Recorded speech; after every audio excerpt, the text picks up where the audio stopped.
बिस्मिल्लाहिर्रहमानिर्रहीम।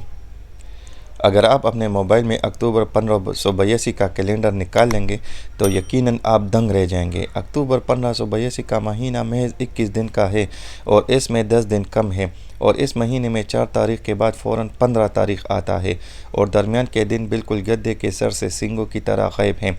ये कैलेंडर के अदाद व शुमार या मैट्रिक्स की कोई ख़राबी या ग्लिच नहीं है, बल्कि हकीकत में ऐसा जानबूझकर किया गया था क्योंकि इस साल हम जूलियन कैलेंडर से ग्रेगोरियन कैलेंडर पर शिफ्ट हुए थे।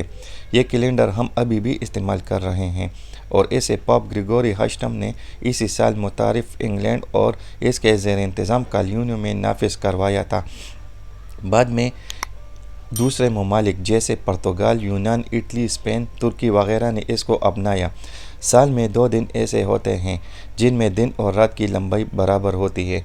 ये 2 दिन 21 और 22 मार्च और 22 और 23 सितंबर होते हैं। इन दोनों दिनों को इक्विनॉक्स कहा जाता है। मार्च के महीने में मौसम बहार होता है और बहार की मुनासिबत से 21 और 22 तारीख को स्प्रिंग इक्विनॉक्स कहा जाता है। इन दोनों दिनों को ईसाई अक़ीदत से मनाते हैं। अब जब पुराने कैलेंडर में टेक्निकल ख़राबियों को वजह से इसे नए कैलेंडर के साथ तब्दील किया गया तो इसमें इक्विनॉक्स के दरमियान 10 दिन का फ़र्क आ रहा था।